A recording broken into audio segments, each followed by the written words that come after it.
Whether you shoot with a video camera, a DSLR, or a smartphone, it's easy for new camera owners to be intimidated by all the buttons and controls that seem to sprout from every recess and surface. Having a basic understanding of how all the buttons and controls on your camera work will give you more control over the photos and videos you shoot and allow for faster, better, and more creative work. Hi, I'm Jim Costa.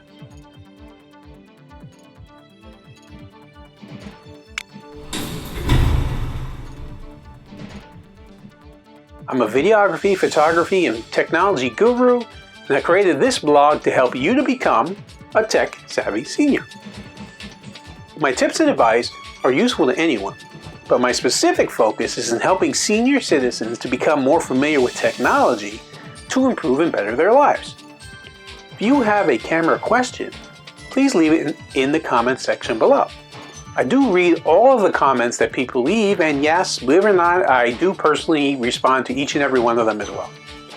I've created many other videos on improving your photography and videography skills, and I'll link to those in the comments section below, and both during and at the end of this video as well, so stay tuned. If you want to learn more, remember to subscribe to my channel and hit that bell to be notified when I upload new videos.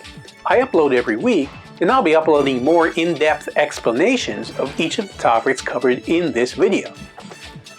The most important phrase you want to take away from this video is manual control. Most cameras, no matter the type, can do just about everything automatically. All you have to do is turn them on, point, and press record or shoot. In most situations, this may be fine, but automatic functions have some serious limitations. If you want to improve your camera work, you must learn to take control of your camera. This means using manual functions.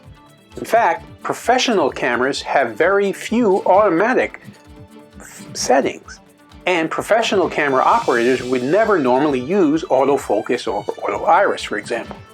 This is where most beginners ask, well, why not?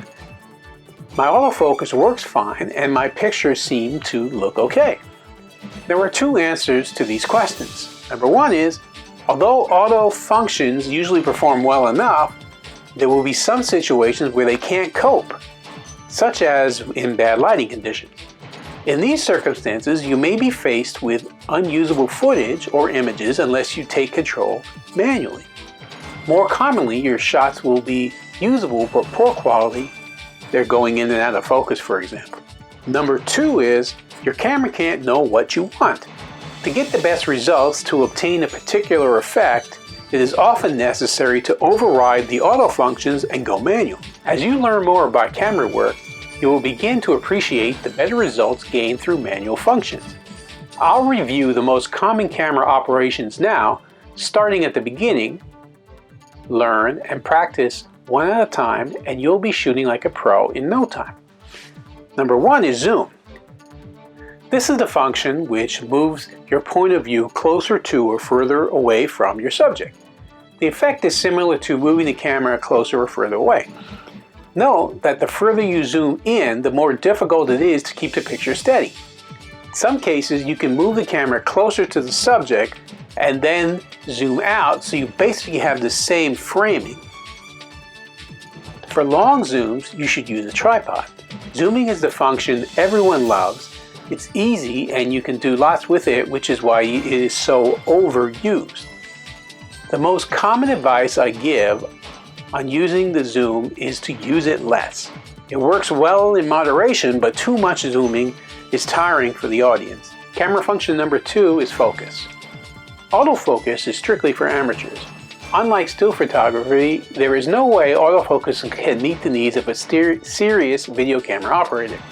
Many people find manual focus difficult, but if you want to be any good at all, good focus control is essential. Professional cameras usually have a manual focus ring at the front of the lens housing.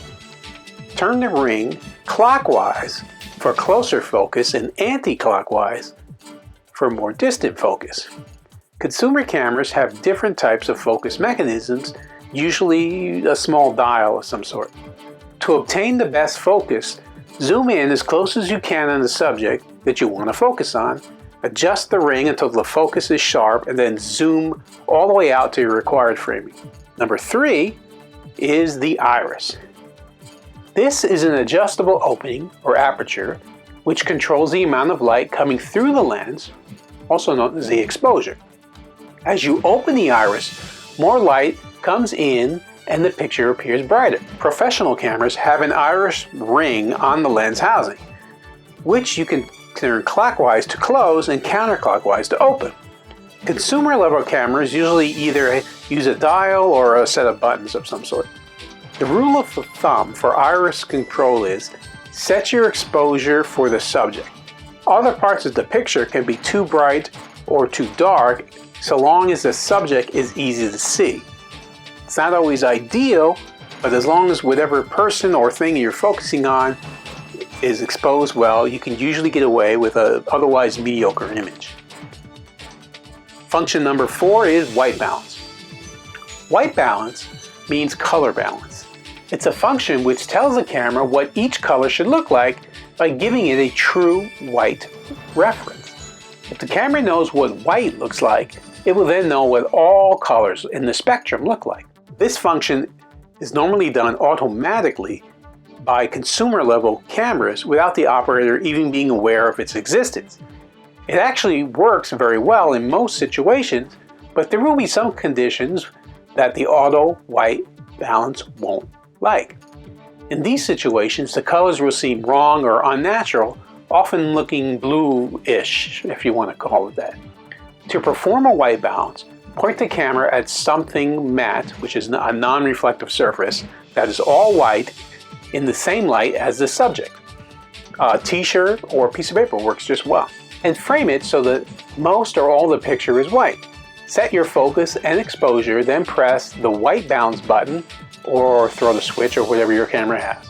There should be some indicator in the viewfinder which tells you when the white balance has been completed.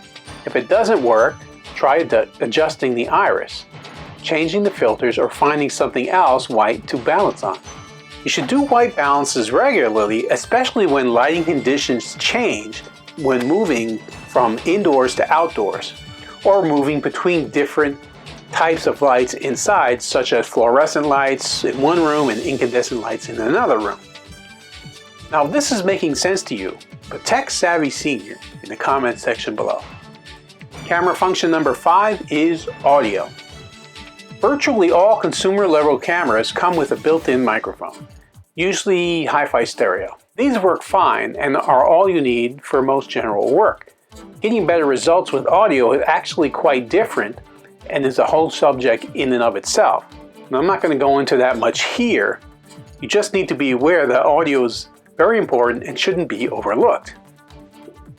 If you're keen, try plugging an external microphone into the microphone input socket of your camera if it has one. There are 2 reasons why you might want to do this. You may have a mic which is more suited to the type of work you're doing than the camera's built-in mic. Often a better mic will simply be mounted on top of the camera if you have to use a camera mic, or as in my case, I have a microphone right here. You might need to have the mic in a different position as the camera. For example, when covering a speech, the camera could be at the back of the room with a long audio XLR cord running to the stage where you have a mic mounted on the pedestal. The level at which your audio is recorded is also important. Most cameras have an auto gain control which adjusts the audio level automatically. Consumer level cameras are usually set up like this, and it works well in most situations. If you have manual audio level control, however, it's a good idea to learn how to use it. If possible, try to keep the background or ambient noise level more or less constant. In other words, don't be right next to a radio or TV or some other loud source of noise. Doing this adds a lot of noise and makes it very difficult for your subject to hear if they're not mic'd, for example. It also makes the video very choppy if you go from a very loud space, like say next to a TV, to a quiet room. So you want to avoid that because it makes the video look really bad. Keeping the ambient noise level consistent adds smoothness to your production. Of course, some shots will require sudden changes in ambient audio for effect, but you can deal with that more later when you're editing. Listen to what people are saying and build it into the video. Try not to start and finish shots while someone is talking. Trust me, there's nothing worse than a video full of half sentences where it's cut off. Be very wary of background music while shooting. This can result in music that jumps every time the shot changes, like listening to a badly scratched record. If you can, turn off any music or other sources of noise completely off or turn the volume down, like the TV. One more thing, be careful of wind noise. Even the slightest breeze can ruin your audio. Many cameras have a low-cut filter built in, sometimes referred to as a wind noise filter or something similar to that. These do help, but a better solution is to block the wind altogether. You can use a purpose-designed windsock or try making one yourself to cut down wind noise. Number 6 is shutter. At the beginning level, you don't really need to use the shutter, but it deserves a quick mention. It has various applications, most notably for sports or fast action footage. The main advantage is that individual frames appear sharper, which is critical for slow motion replays. The main disadvantage is that motion appears more jerky. The shutter can also be used to help control the exposure. Unless you know how to use the shutter effectively, I would just leave it alone and deal with it when you get more experience. Now, number 7 is effects. Many consumer cameras come with a selection of built-in digital effects such as digital still, mix, strobe, etc. These can be very cool or they can be very clumsy and tacky. They require dedicated experimentation to get right. Like so many things in video, moderation is the key. Use them only if you have a good reason to, but don't overdo it. You should also be aware that almost every effect you can create with a camera can be done better with editing software. If at all possible, shoot your footage dry, in other words without any effects, and add the effects later. Why? Because when you shoot your footage with some sort of effect, you're stuck with it. My opinion is it is always best to just shoot everything plain and manipulate it later when you're editing. And remember, although it is sometimes the more practical solution to use automatic features, as a general rule, you should do as many camera operations manually as you can. My question of the day is, what camera function do you need the most help with? Ask away in the comment section below and I'll answer it for you. If all this has made sense to you, but Tech Savvy Senior in the comment section below. Do you want to see more videos like this? Follow my YouTube channel, jimcostafilms, for more. Think what you saw was great? Go ahead and like it. Have an opinion? Comment below. Know someone who could benefit from the information that I provided? Share the video. You want to learn even more? If so, then connect with Jim Costa Films on social media and online on Facebook, Instagram, Twitter, YouTube of course, and the web. I currently have over 4,200 videos on my YouTube channel, Jim Costa Films, so feel free to check out many of my other videos for great tips and suggestions. Now I also have a new Facebook group called Video Producers and Content Creators.